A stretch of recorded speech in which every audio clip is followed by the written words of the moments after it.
es Luis Carlos Árquez, de Ciudad del Rosario. En esta oportunidad voy a hablarles sobre aneurismas intracraneales no rotos en la población pediátrica, muy poco frecuente, pero tenemos que tener esta patología a largo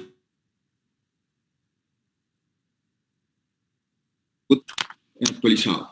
Se estima que aproximadamente el 4.6% de todos los pacientes que sufren esta patología, en este grupo etario, la etiología y la presentación de esta patología varían mucho, son muy distintos de la población adulta.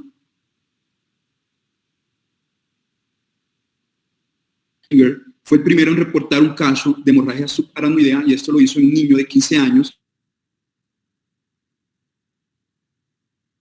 arteria cerebral anterior derecha. Los aneurismas no rotos en esta población es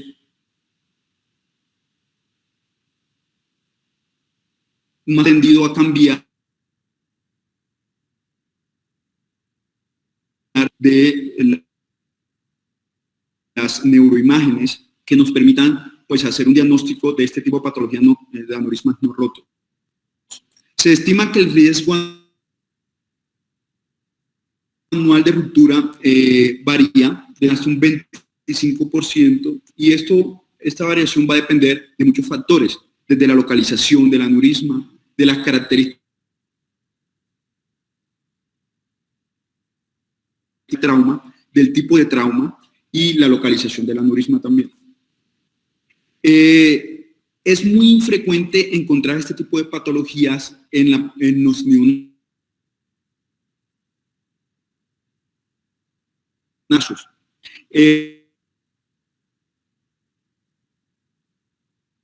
Estos aneurismas en esta población se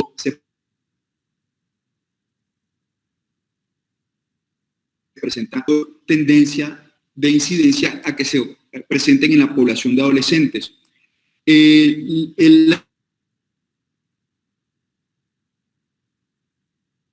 La relación entre el sexo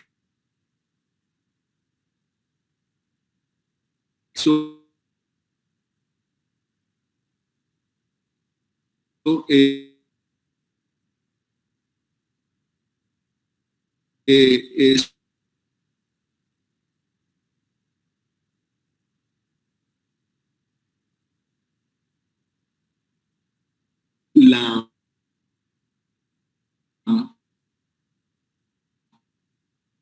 según la localización, los aneurismas en la población pediátrica van a ser más frecuentes en la arteria carótida interna, sobre todo en la bifurcación. Esto existen pues teorías que apoyan la etiología hemodinámica por el flujo, el golpe de agua que recibe, y que en la población pediátrica, sobre todo en los neonatos, el flujo a este nivel es un poco mayor, explicando que sean más frecuentes a este nivel los aneurismas hasta en un 51%. En los neonatos son más frecuentemente encontrar los aneurismas no rotos en la arteria cerebral media, hasta en un 21% de los casos, y muy pocos casos, o muy poco frecuente, encontrarlo en la circulación posterior, aunque hay serie de casos que reportan hasta un 25% de los casos. Es muy poco frecuente encontrar aneurismas múltiples, sobre todo se presentan en procesos infecciosos virales, que es donde uno es más frecuente encontrar estos aneurismas múltiples. La patogénesis, el origen varía un poco, o la etiología varía un poco en la población pediátrica. Pues ya hemos hablado del estrés hemodinámico que genera sobre la pared vascular. Esto va a ocasionar un proceso inflamatorio, una disfunción endotelial, una liberación de citoquinas, y desencadenan toda la cascada inflamatoria. ocasionando una neovascularización, luego una alteración en los vasovasorum, y esto los va a destruir, ocasionando una debilidad de la pared. Por otro lado, se han hecho estudios histológicos que muy raras veces se observan en los adultos. Se ha observado que hay una pérdida, una fragmentación de esta lámina elástica interna, lo que facilita la ruptura del aneurisma. También hay una debilidad en la túnica media, en las musculares, lo que ocasiona esta debilidad de la pared y la formación, pues, de los aneurismas. Existen unos factores que son ofensivos y otros factores defensivos. Dentro de estos, como habíamos hablado, el estrés hemodinámico, que es muy importante en esta población y van a generar la formación de aneurisma, al igual que los traumas penetrantes, los traumas con fractura de calota craneal. Por lo general, estos aneurismas se van a localizar hacia la cortical, adyacentes al trazo de fractura. Y infecciosos, que es frecuentemente verlos en la población pediátrica. Factores defensivos: hay alteración en todos estos mecanismos de reparación de la pared vascular, lo que origina una debilidad y por ende la formación de los aneurismas, también una alteración en la organización de la matriz extracelular, ocasionando la formación de estos aneurismas. Hay otro contexto de patologías que son las vasculopatías genéticas. Se estima que 1/3 de estos pacientes en los que se diagnostican aneurismas no rotos están asociados a alguna enfermedad, son sindrómicos. Sin una clara implicación, no se sabe cuál es la historia natural de estos aneurismas. Existen pues las colagenopatías, como el síndrome de Ehlers-Danlos, el síndrome de Marfan, la displasia fibrosa muscular, fibromuscular, la enfermedad renal poliquística, síndrome de Osler-Weber-Rendow, la neurofibromatosis tipo 1, la esclerosis tuberosa, que también se asocia frecuentemente a aneurismas no rotos. En la anemia de células falciformes se ha encontrado una asociación con los aneurismas no rotos porque en ellos se hacen más estudios de cribado, más estudios de neuroimágenes y pues se han encontrado estos hallazgos incidentales, al igual que en la enfermedad de Moyamoya y en la enfermedad de Kawasaki.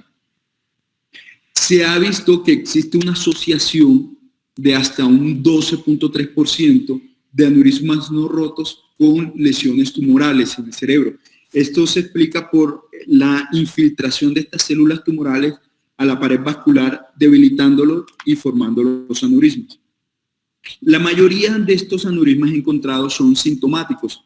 Los evidenciamos cuando se produce la ruptura, ocasionando una hemorragia subaracnoidea o un hematoma intraparenquimatoso. Este es un ejemplo: una niña de 11 años con un antecedente de una enfermedad reumática cardíaca en donde se presentó un hematoma intraparenquimatoso con un hallazgo de un aneurisma gigante en la arteria cerebral media izquierda. Se estima que hasta el 19% de los aneurismas encontrados son no rotos, en comparación pues del 35% que se presentan en los adultos no rotos.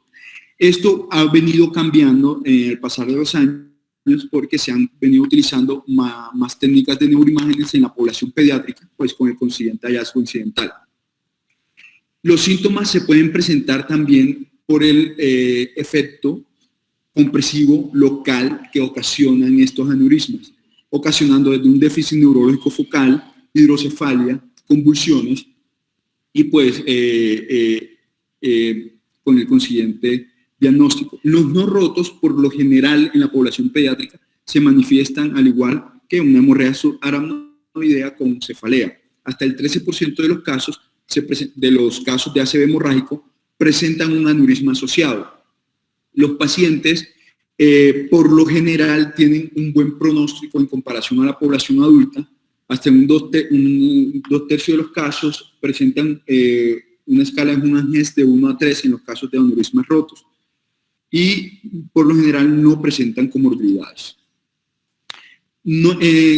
Con respecto a la clasificación, no existe una clasificación estándar para este tipo de patología en la población pediátrica.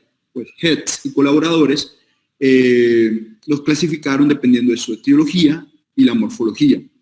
La etiología dependiendo si son traumáticos o infecciosos, incluso hasta en un 50% de los casos no se logra tener una etiología clara. y según su morfología, pues estos pueden ser saculares, fusiformes, incluso los gigantes que se presentan con mayor frecuencia son aquellos que miden más de 25 milímetros hasta en un 37% de los casos. Los aneurismas saculares se presentan con mayor frecuencia, sobre todo en la población de adolescentes, hasta en un 70% de los casos, y como habíamos dicho, en la bifurcación de las arterias principales, sobre todo en la arteria carótida interna. Cuando se presentan, cuando lo vemos esta patología en los adolescentes, el curso natural y el tratamiento los podemos equiparar con las conductas que tomamos en la población adulta. Estudios, panangiografías, tratamientos y demás van a tener un resultado muy similar.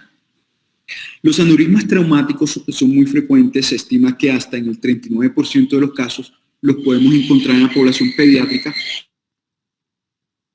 Y esto se debe básicamente por esa fuerza de cizallamiento, porque sobre todo donde existe fijación vascular a los pliegues durales, en la arteria, por ejemplo, en la arteria cerebral anterior o en la arteria carótida interna en su porción cavernosa, donde existen estos pliegues durales, y allí es donde se produce el desgarro vascular. Los aneurismas traumáticos se presentan sobre todo adyacentes al trazo de fractura y ocasionando estos aneurismas más corticales. Por lo general, cuando se producen estos aneurismas traumáticos, se presenta una hemorragia hasta las 4 semanas posterior al trauma. Se presenta la ruptura aneurismática. Existe también un alto riesgo de recurrencia precisamente por esta fragilidad de la pared vascular. Existe también el trauma, es un factor importante para originar los aneurismas, los pseudoaneurismas, que básicamente es como una comunicación del hematoma extramural con el lumen vascular. En este estudio de panangiografía podemos observar cómo es ese llenado retardado. Esto quiere decir que hay una comunicación, una salida de sangre hacia el vascular, hacia el hematoma y posteriormente su retorno, y ocasionando pues una pared falsa. Quieren un seguimiento más estricto pues, y un tratamiento oportuno. Los aneurismas disecantes también son más frecuentes que en los adultos, hasta que se ha visto que son hasta el 19%. La disección sanguínea que se produce intramural a través pues, de las capas vasculares, de las capas íntimas y adventicias, por alteración y desgarro, son muy predominantes en la población pediátrica, pues por todos estos antecedentes traumáticos que puedan presentarse, y sobre todo se presentan en la arteria carótida interna en su porción supracriminales, y también se pueden presentar en la arteria cerebral media y también menor frecuencia en la arteria cerebral posterior, en su segmento P1 y P2. La historia natural de estos aneurismas, de estos pseudoaneurismas traumáticos, son más agresivas porque tienden a crecer con mayor rapidez y a romperse con mayor facilidad. Entonces necesitamos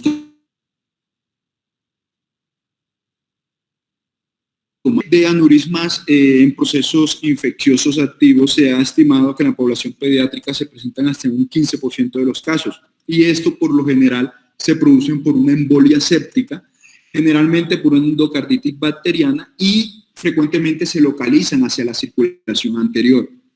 También se ha visto casos donde existe un proceso infeccioso por contigüidad, se produce extrumelitis de la base del cráneo, una sinusitis o en su defecto una infección del sitio operatorio.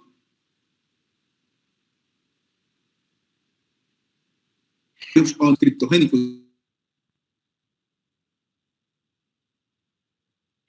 que pudiera explicar pues, la formación de estos aneurismas.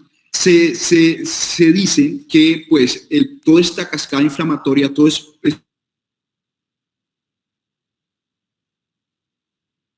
proceso de la pared vascular, ocasionando una debilidad y con el consiguiente ruptura y la formación de estos pseudoaneurismas. La mayoría son asintomáticos. Con una baja tasa de ruptura se estima que hasta un 2% de estos casos se pueden romper.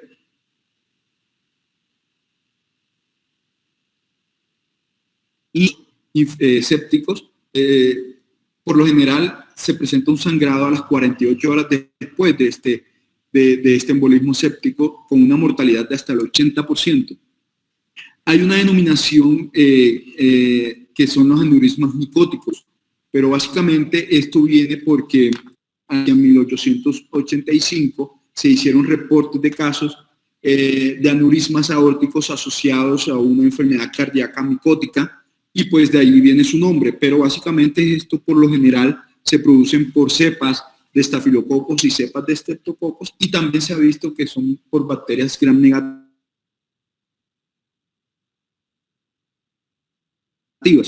El origen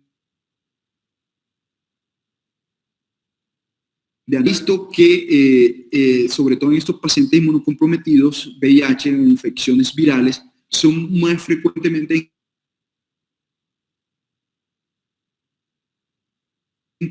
invasión y debilidad de la pared vascular. Podemos encontrar, por ejemplo, esta es una imagen de panangiografía en un paciente con varicela zoster, en donde se pueden observar múltiples lesiones aneurismáticas saculares. Otras etiologías en donde se han visto asociados estos aneurismas no rotos han sido en la enfermedad de Moya-Moya, donde podemos ver que existen aneurismas saculares asociados.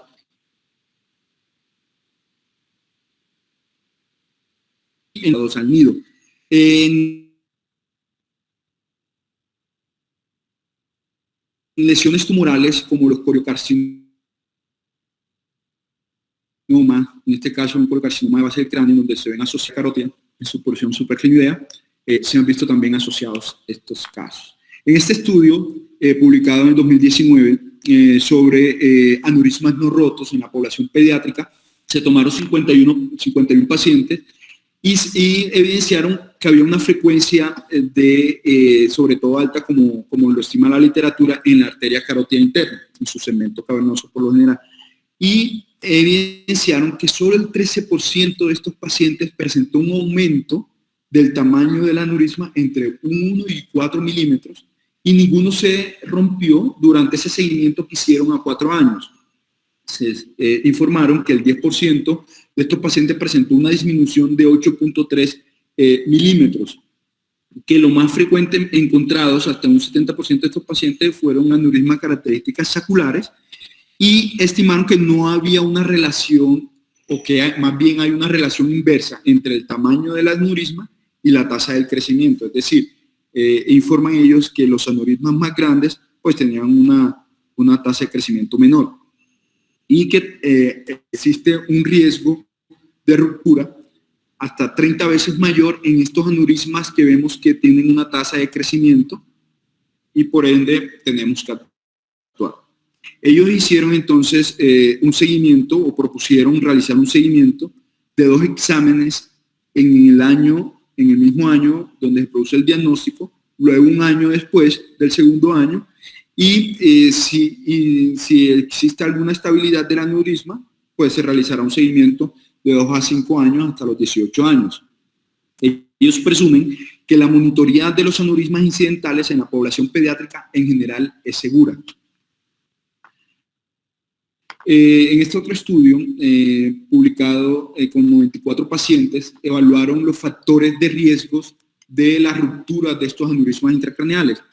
Y ellos informan que en los pacientes menores de 5 años y los aneurismas localizados en una región arterial distal, en las regiones corticales, más distales, son factores de riesgos independientes para la ruptura de un aneurisma. Y que más bien la presencia de un aneurisma con un cuello ancho se estima que es aquel mayor a 4 milímetros, o que tenga una relación domo-cuello menor a 2, un índice, actúan como un factor más bien protector. Ellos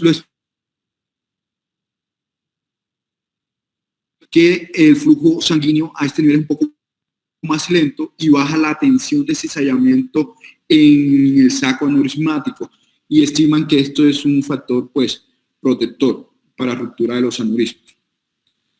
En este otro estudio evaluaron los riesgos de desarrollar una cirugía, y ellos estimaron que en la edad entre los 0 y 5 años son factores de riesgo para desarrollar convulsión. Precisamente lo explican ellos por este desarrollo acelerado de la función cortical, y pues haber una mayor actividad eléctrica, pueden desarrollar convulsiones. Demostraron que también los que tenían historia de trauma craneal pueden desarrollar convulsiones, al igual que los aneurismas gigantes y los pseudoaneurismas.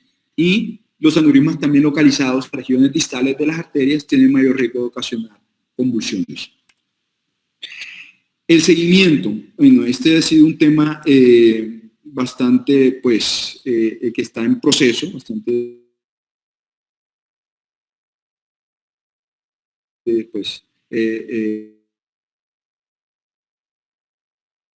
las tasas de crecimiento de los aneurismas dificultan el desarrollo de un protocolo para la vigilancia por imágenes de los aneurismas que sea aplicable a todos los pacientes pediátricos, por esta tasa de crecimiento que no es tan acelerada. Entonces, ¿y qué tipo de estudios se pueden realizar en esta población pediátrica en donde diagnosticamos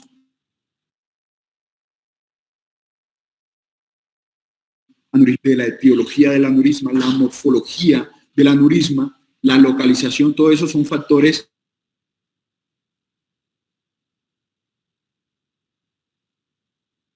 que pueden, pues, ayudar a definir el interés de los experimentos a que fueron llevados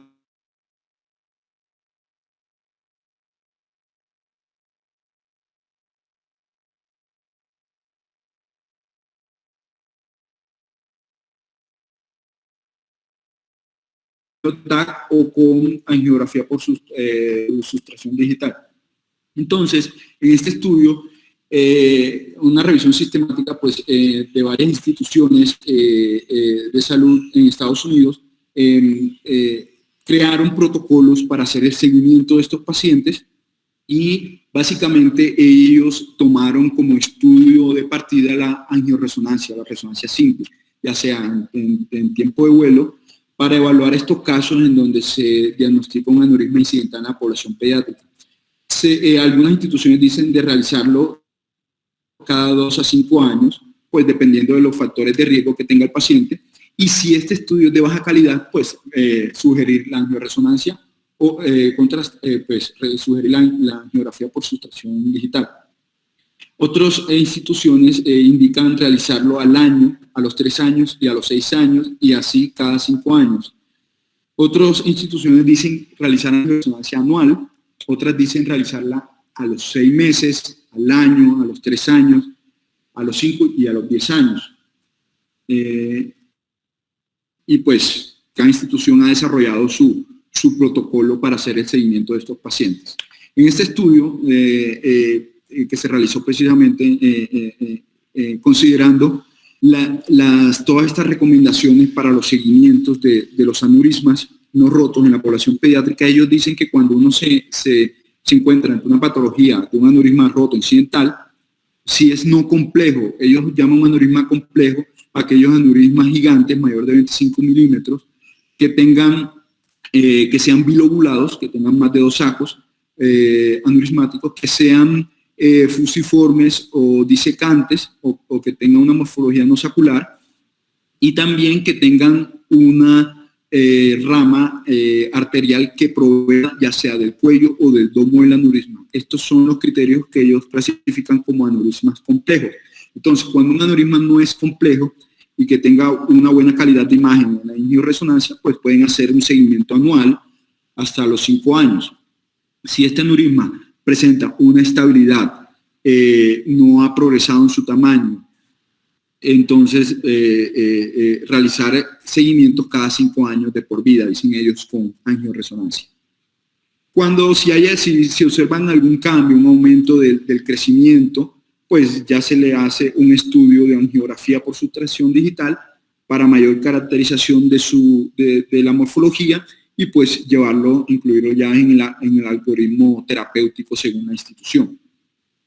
En los pacientes o en aquellos que son llevados a tratamiento endovascular, ellos proponen hacer un seguimiento, pues, hacer un control de angiografía por sustracción digital al momento en postoperatorio y luego evaluar si hubo una obliteración, una oclusión completa, y si es un aneurisma no complejo, pues hacerle un seguimiento a 6 meses con angiografía de sustracción digital y de ahí en adelante, pues ellos proponen hacerlo con una angioresonancia simple, al año, a los 2 años, a los 5 años, incluso luego a los 5 años de por vida. Si ven algún cambio de una obliteración incompleta o es un aneurisma complejo, ellos también proponen hacer a los 6 meses una angiografía y si han visto que está estable, hacer un seguimiento con angiografía a los 18 meses y luego con angioresonancia. Pero si ven que esta lesión aumenta o cambia su morfología, pues volver a reintervenir el aneurisma. En los casos de procedimientos microquirúrgicos de clipaje, igual, cuando ven que es un aneurisma no complejo y que tiene una oclusión completa, pues hacer un seguimiento a los 3 y a los 5 años con angiotac, proponen ellos. Y luego cada 5 años de por vida con angiotac. Cuando es una obliteración incompleta o un aneurisma complejo, recomiendan hacerlo más bien con angiografía con sustracción pedicular a los 6 meses y pues si es estable ya hacerlo con angiotac. Si ven algún cambio, pues llevarlo a reintervención. En los casos de microcirugía, en donde no se clipa, sino otros procedimientos no clipados, entonces ellos dicen, si hay una obliteración completa y no quirúrgica, puede hacer un seguimiento con angioresonancia al año, a los 3 años y a los 5 años. Y si está estable, pues hacerlo cada 5 años de por vida. Al igual, si es obliteración incompleta o un complejo, pues hacerlo con angiografía de sustracción pedicular al año y luego, pues si hay cambios, intervenirlos. Entonces, en el tratamiento va a depender mucho del análisis que podamos hacer en el paciente particular, de los factores de riesgo y los beneficios eventuales que podamos ofrecerle con el tratamiento a elegir. Entonces, considerar que en la población pediátrica hay una alta frecuencia de trombosis espontánea aneurismática, incluso hay series de casos en donde lo reportan hasta el 16% de los pacientes presentan una trombosis espontánea de estos aneurismas.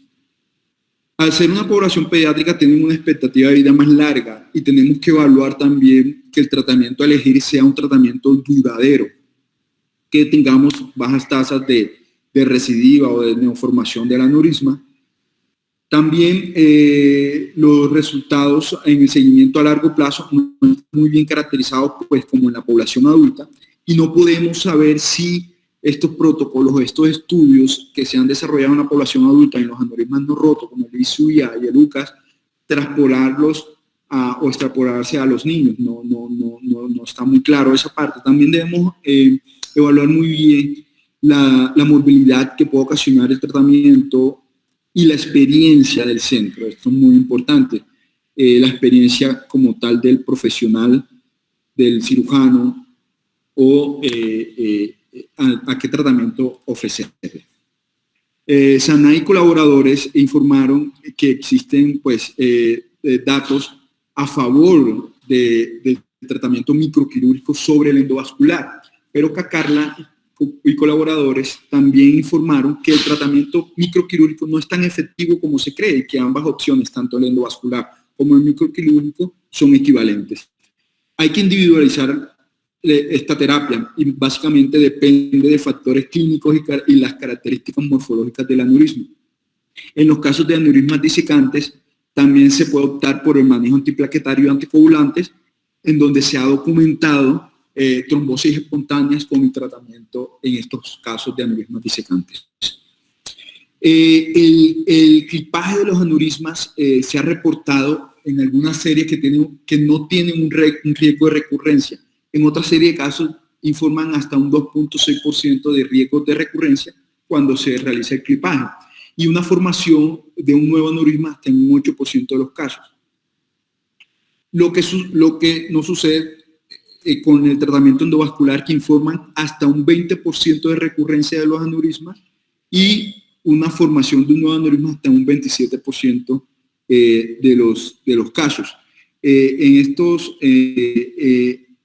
existen obviamente enfermedades como las colagenopatías o aneurismas disecantes, en donde el clipaje directo va a ser un poco o no es posible realizarlo, pues por el riesgo de ruptura.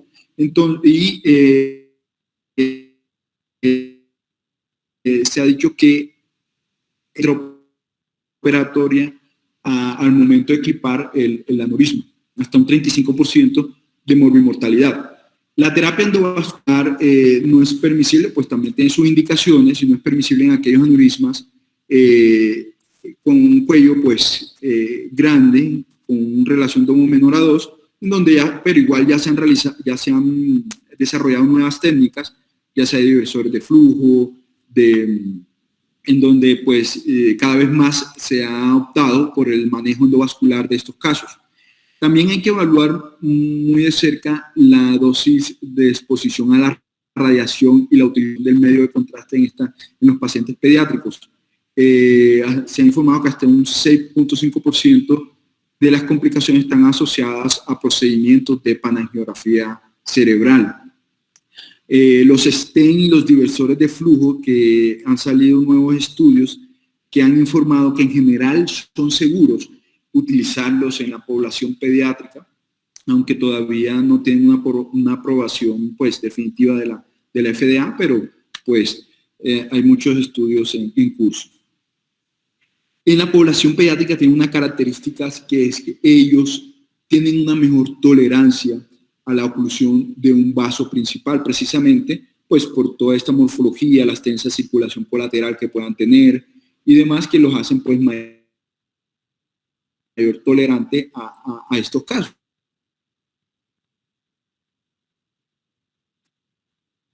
Y en última instancia a ocluir un vaso, ¿no? y va a ser bien tolerado. En el caso de los aneurismas infecciosos, que se presentan pues con una frecuencia alta en la población pediátrica, se informa pues que el tratamiento antibiótico se puede llevar hasta 6 semanas en los casos de aneurismas no rotos. En los fúngicos sí estima un poco más de tiempo. Estos casos de aneurismas infecciosos no se conoce con claridad cuál va a ser su historia natural de esta enfermedad, y se estima que hasta el 40% de estos aneurismas infecciosos desaparecen con el tratamiento instaurado. Hasta un 18% de los casos disminuyen su tamaño y un 15% de los casos permanecen estables durante el tiempo. Se informa que hasta 22% pueden incrementar su tamaño y hasta en un 15% se pueden formar aneurismas nuevamente. El riesgo de ruptura no reduce cuando instauramos o durante la terapia antimicrobiana instaurada, o sea que siempre va a estar el riesgo de que se pueda romper. Cuando decidimos llevarlos a cirugía y el paciente se encuentra estable, por lo menos indican esperar 2 semanas de manejo antibiótico como para estabilizar el aneurisma, y ahí sí pues poderlo llevar a un tratamiento quirúrgico de clipaje.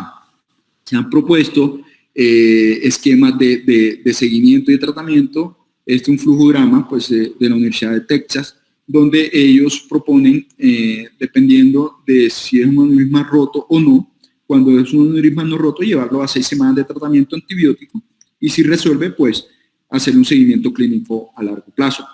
Si está presente y es no roto, pues si está en área elocuente, pues evaluar ya el manejo, ya sea quirúrgico o endovascular.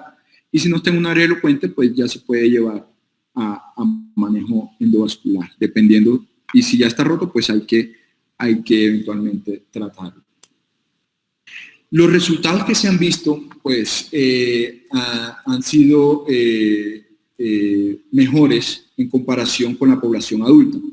Se cree que todo esto puede estar influido por la neuroplasticidad que puedan tener estos pacientes, la mayor actividad de la vía de la oxidonitroso-sintasa, que pueda favorecer a que no se presente con mayor frecuencia el vasoespasmo clínico, la isquemia cerebral tardía, y precisamente por toda esta morfología vascular de la suplencia colateral y el alto flujo que puedan tener los pacientes pediátricos, los blinda, pues, de cierta forma de un desenlace peor. Se ha estimado una tasa de mortalidad de hasta el 3%, y hay estudios donde informan que se han presentado vasospasmo angiográfico hasta un 30% de los casos. Y como conclusión, pues, esto es un tema que pues todavía está en desarrollo y se ha convertido en un desafío, pues, decidir estrategias de manejo en esta población pediátrica para los aneurismas no rotos, sobre todo evaluar los asociados a síndromes vasculares y demás.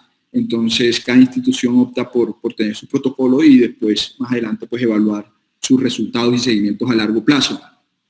Aunque el crecimiento de estos aneurismas no es tan acelerado, se pueden presentar, y en esos casos toca estar muy atento porque toca actuar de una manera oportuna, pues, para evitar desenlaces peores. Muchas gracias, doctores. Gracias, Luis, muy interesante. Yo pues no tengo ninguna experiencia en aneurismas no rotos en la edad pediátrica. En alguna oportunidad, cuando operaba en el hospital infantil, alcancé a operar, yo creo que aproximadamente unos 10 aneurismas pediátricos. La cirugía es mucho más fácil que en los adultos. Si Jason está conectado, pues los terapistas endovasculares siempre tienen una solución para todo. Me gustaría oír la opinión de él, y me llama la atención lo que dice el doctor Luis, que los derivadores de flujo no tienen mucha complicación en la edad pediátrica. Hola, Tomás. Bueno, la experiencia con los niños, yo creo que de todo el mundo es poca, porque realmente la cantidad de aneurismas que se diagnostican los niños se hace con pacientes en los que se han roto los aneurismas. Pocos pacientes se les diagnostica un aneurisma incidental o un aneurisma no roto.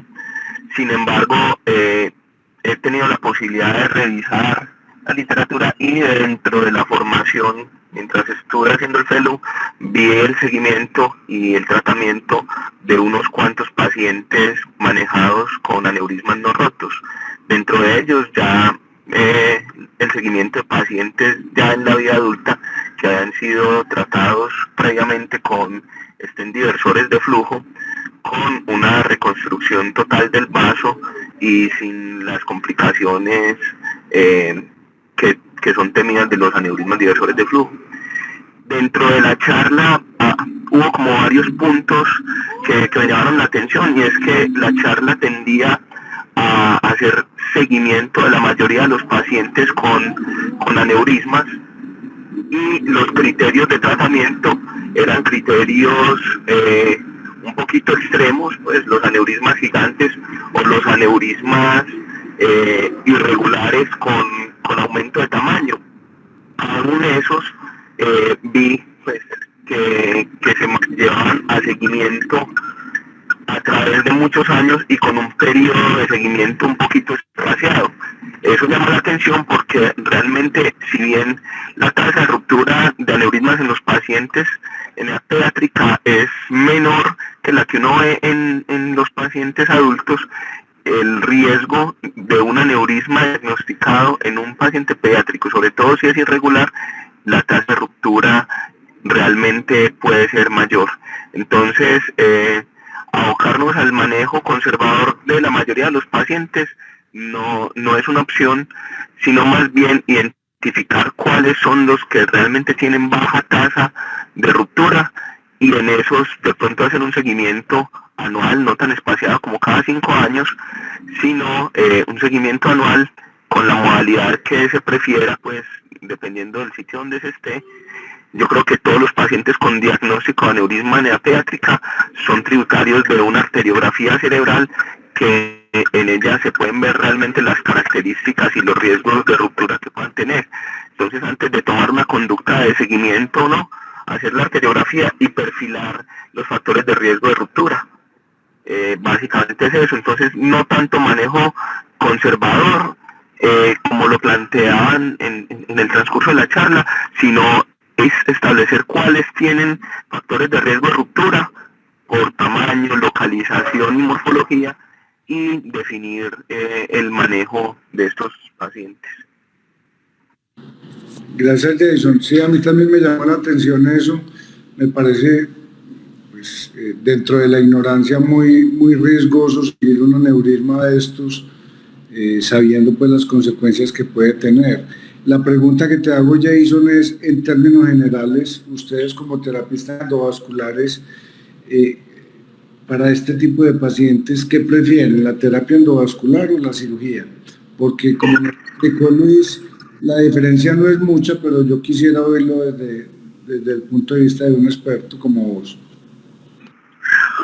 Bueno, profe, la idea es que si el aneurisma es accesible por vía quirúrgica, esa es la mejor opción, porque también lo manifestó el doctor, puede ofrecer una tasa más duradera de oclusión y de curación del aneurisma por la expectativa de vida de los pacientes y las patologías subyacentes que tienen estos pacientes, ¿cierto? Porque generalmente son pacientes que tienen alguna enfermedad de base que los predispone a tener aneurismas. Y la tasa de recanalización, si bien es mayor en la terapia endovascular, con la terapia endovascular se disminuye el riesgo de ruptura, pero la tasa de curación con medidas que no sean diversores de flujo es mucho menor en el manejo endovascular. Entonces, si el aneurisma es accesible por vía quirúrgica y la morbilidad que se le puede ofrecer al paciente por el cirujano y el centro es menor, la vía quirúrgica sería la primera opción. Si no se puede cumplir con esas características, la vía endovascular es una muy buena opción para disminuir el riesgo de ruptura, independiente de la posibilidad de curación, porque probablemente puedan necesitar un segundo tiempo endovascular a lo largo de los años. Entonces, mientras se pueda hacer cirugía, la cirugía es la primera opción, cirugía con menos riesgos. Y si no, la vía endovascular es una excelente opción también. Gracias, Jason. Finalmente quisiera saber qué experiencia ha tenido Eduardo con estos pacientes. Hola, buenos días. Pues en cuanto a aneurismas, sí hemos tenido bastantes, pero contándolos como rotos. Coincide con la estadística que dice Luis de gigantes rotos o posinfecciosos, pero en cuanto a aneurismas no rotos incidentales, que serían dos características importantes, la verdad no es mucha la experiencia. Realmente solo recuerdo, ahorita venía pensando cuántos, y creo que solo tengo uno que me acuerde, que aneurisma incidental no roto. O sea, porque era una paciente de 13 años con una migraña postraumática que había tenido un TEC severo a los 6 años. Ya tenía 13 y empezó a hacer crisis migrañosas, y dentro del examen, dentro de la resonancia que le hicieron, le encontraron un aneurisma no roto, gigante. Entonces, pues hablé con Jorge Pulgarini y empezamos como a pensar qué hacer con un aneurisma incidental no roto, gigante. Y básicamente llegamos como a la misma conclusión que se ve en la literatura, y es que pues las gigantes son las que más se rompen en los niños, las que más se rompen son las de los adolescentes. Entonces decidimos hacer el tratamiento se hizo endovascular. Un detalle muy importante que también Luis dijo, y creo que el Jason no lo está teniendo en cuenta, y es que esos aneurismas tienden a trombosarse muy fácil. Entonces aprovechamos precisamente eso, y el tratamiento se hizo solo con stent, y el seguimiento, ya llevamos 4 años de seguimiento, y el aneurisma está completamente trombosado, un aneurisma gigante completamente trombosado. Pero pues no, con una golondrina no hace verano, ¿no es cierto? Uno solo no dice pues que va a ser uno de aquí en adelante. La verdad es que solo puedo decir que tengo un aneurisma incidental no roto. Aneurismas gigantes que debutan con síntomas, no con sangrado, también tenemos debutan con tercer par, debutan con alteración de la memoria, debutan, esos también le hemos hecho terapia endovascular, nos ha ido bastante bien. Pero que yo diga característica, como digo, no roto incidental, no, solo uno, realmente la experiencia es casi ninguna. Muy bien, Eduardo. Bueno, el doctor Kemmel levantó la mano. Adelante, doctor. Hola, buenos días a todos. Un gusto estar con ustedes, doctor Ignacio. Muchas gracias por invitarnos siempre a estas reuniones. Quiero felicitar al doctor Arques por una excelente revisión y en particular quiero puntualizar que hizo una revisión de la literatura bastante extensa y adecuada para ponernos sobre la mesa todos los escenarios en los cuales podemos tomar decisiones frente a estos pacientes. De acuerdo con mis colegas que me precedieron en que esto es de baja prevalencia y que la posibilidad de diagnosticarlo no es tan frecuente, pero cuando tenemos un niño con ese diagnóstico de un aneurisma no roto, empieza la toma de decisiones. Nosotros hacemos una junta interdisciplinaria en la que participa neuroradiología, terapia endovascular, neurocirugía y radioterapia también para los casos de malformaciones arteriovenosas que pudieran ser beneficiarias de radiocirugía, pero no viene al caso. Entonces, lo primero que hacemos siempre es decidir, una vez diagnosticado, primero si hay que tratarlo o no, y esa es la primera decisión. Yo sí estoy un poco más de acuerdo con lo que presentó el doctor Arques de muchos de los casos de aneurismas no complejos en que tengamos primero un manejo conservador. Y lo mismo en el seguimiento. Si hacemos un seguimiento con estudios invasivos como la panangiografía, no está exento de riesgos. Ha habido niños que han tenido complicaciones como estenosis de la femoral, como otras complicaciones vasculares. Entonces, si es incidental, es asintomático y es de bajo riesgo de ruptura y de baja complejidad, nosotros sí preferimos hacer seguimiento con imágenes que sean no invasivas y la angioresonancia es perfecta porque ni siquiera requiere contraste. Entonces nosotros hacemos el seguimiento con angioresonancia. Si vamos viendo cambios en la estructura o conformación del aneurisma, ahí empieza también a cambiar el árbol de decisiones. También quiero destacar que el doctor Arques presentó los aneurismas infecciosos, que es posible que los tengamos un poco más frecuentes en la población pediátrica y que también es importante esas perlas que él dijo del manejo. Nosotros estamos un poco más a favor de manejo conservador cuando se pueda y seguimiento con las técnicas menos invasivas posible. Por supuesto, cuando está indicado el tratamiento, lo vamos haciendo inmediatamente. Siempre que el abordaje pueda ser quirúrgico, esa va a ser siempre la primera elección, porque nos permite una posibilidad de tratamiento curativo en un paciente con una larga expectativa de vida. Pero eso depende de la ubicación, de la elocuencia de la zona donde esté ubicado, de si es accesible quirúrgicamente, de si el paciente tiene otras comorbilidades o no. En caso de que ninguna de las anteriores contraindique la cirugía, entonces procedemos y optamos por un manejo quirúrgico. Y si no, la terapia menos invasiva que le resuelva el problema al paciente es la que estaría indicada. En este caso usaríamos la endovascular. El tema con endovascular es que se busque un procedimiento que pueda generar una obliteración, una oclusión o una resolución completa, porque si no nos queda un problema latente ahí de un aneurisma parcialmente tratado que nunca se quita el riesgo de sangrado. Entonces, si la terapia endovascular, de acuerdo con el análisis de la Junta Interdisciplinaria, no va a ofrecer una posibilidad de resolución completa en el largo plazo, es posible que optemos por otra opción o que combinemos técnicas para poder dejarle a este paciente un tratamiento definitivo. Ese es como el panorama general. Y muchísimas gracias porque esta charla ha sido muy ilustrativa y precisamente cuando hay condiciones de baja prevalencia es bueno revisarlas porque cuando nos llegue vamos a estar mejor preparados. Muchísimas gracias a usted, doctor Kemmel. Bueno, si no hay más comentarios, Luis, muchísimas gracias.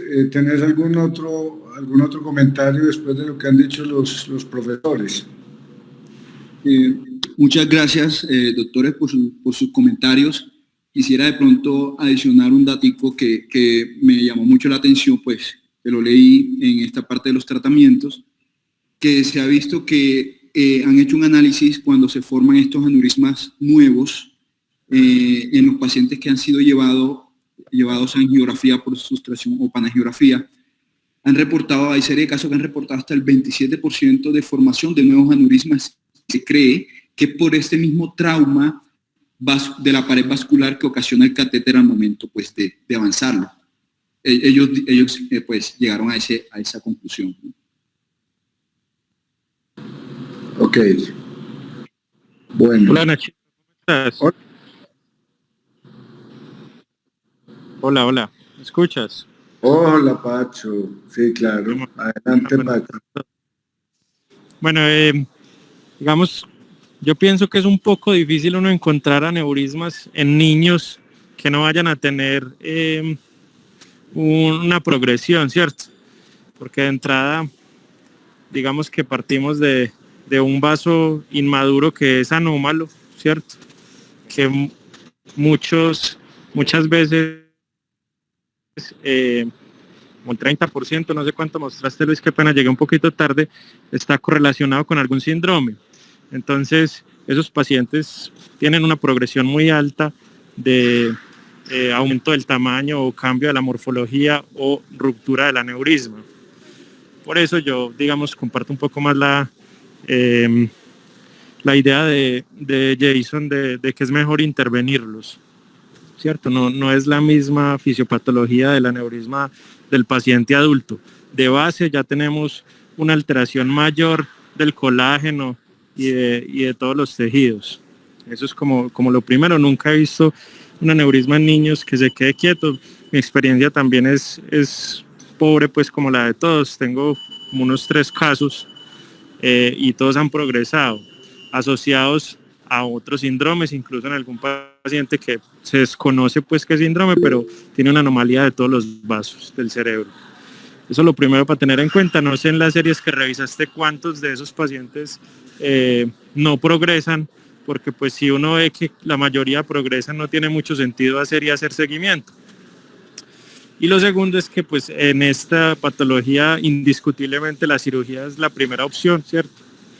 De hecho hay gente que ni siquiera contempla la terapia endovascular precisamente por estas mismas situaciones, que al momento de hacer una angiografía, pues el terapista, el radiólogo, no sube hasta el aneurisma, o sea que es muy improbable que se produzcan nuevos aneurismas, pero al momento de hacer la terapia endovascular sí tiene que manipular todos los vasos cerebrales y eso podría generar nuevas lesiones, ¿cierto? Aparte que es mucho más claro en estos pacientes que necesitan un tratamiento completo y que es difícil que la terapia endovascular lo provea.